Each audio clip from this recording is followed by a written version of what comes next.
Hey everyone, welcome to the 700 Club. International pressure is escalating against Israel. The European Union is considering a new plan for sanctions, and the British Prime Minister reportedly plans to recognize a Palestinian state in the next few days.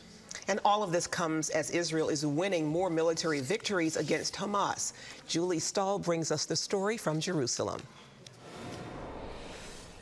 Israeli troops are keeping up their advance against Hamas in Gaza City, dismantling terrorist infrastructure and targeting enemy fighters.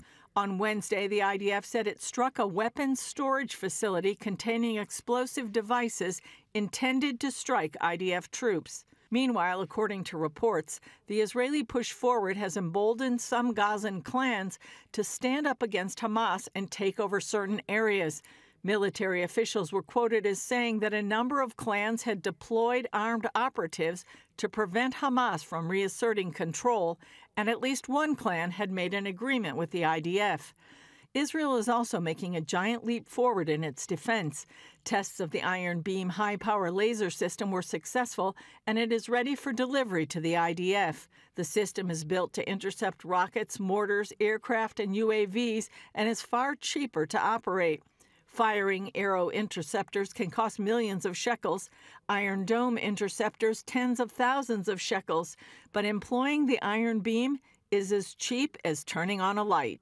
On the international front, the European Union laid out a sanctions plan to pressure Israel to end the war in Gaza. Israeli government's push into Gaza City is a new escalation of the war and will further deepen the humanitarian crisis. Today, I presented a robust package of sanctions of Hamas terrorists, extremist ministers in the Israeli government, and violent settlers and entities supporting the impunity going on in the West Bank. The British Prime Minister is said to be ready to recognize a Palestinian state as soon as President Trump finishes up his visit there. Luxembourg, too, is considering recognizing a Palestinian state. On the other side, Netanyahu welcomed Fiji as the seventh country to open its embassy in Jerusalem. The fact that you have come here and you have put your embassy in Jerusalem and you recognize a truth that everybody should recognize, but few governments have so far, that this has been our capital for 3,000 years since the days of King David. Julie Stahl, CBN News, Jerusalem. Thank you, Julie. In other news, a community in Pennsylvania is grieving after 3 police officers were killed in a gun battle yesterday.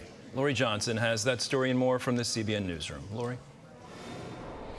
2 other policemen were wounded in the shooting. It happened after officers approached a rural farmhouse to serve an arrest warrant and restraining order tied to a domestic incident. But then when they got there, the suspect opened fire from a nearby cornfield. One of the officers returned fire, killing the suspect. Residents and first responders lined the streets as a procession of police and emergency vehicles carried the bodies of the officers killed in the line of duty. This is an absolutely tragic and devastating day for York County and for the entire Commonwealth of Pennsylvania. Governor Shapiro ordered U.S. and Commonwealth flags flown at half-staff in honor of the fallen officers. Turning to the economy and some good news, stock market futures soaring overnight after the Federal Reserve cut interest rates for the first time since President Trump took office. Chairman Jerome Powell saying the Fed is aiming to boost the lagging job market.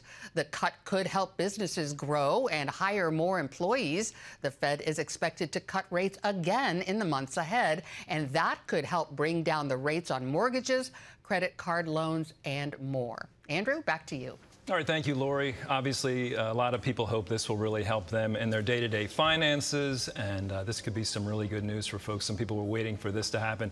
You know, this week we have been showing you stories of people who were struggling financially and put their trust in the Lord. If you're in a situation now where you're really struggling financially and you're feeling the stress, you're overwhelmed, I think today's show is really going to encourage you. You're going to hear from people, from families who were in that same situation and said, Lord, I need you to help me in this situation, and the Lord proved faithful. We're also going to show you what you're doing around the world through your CBN partnership.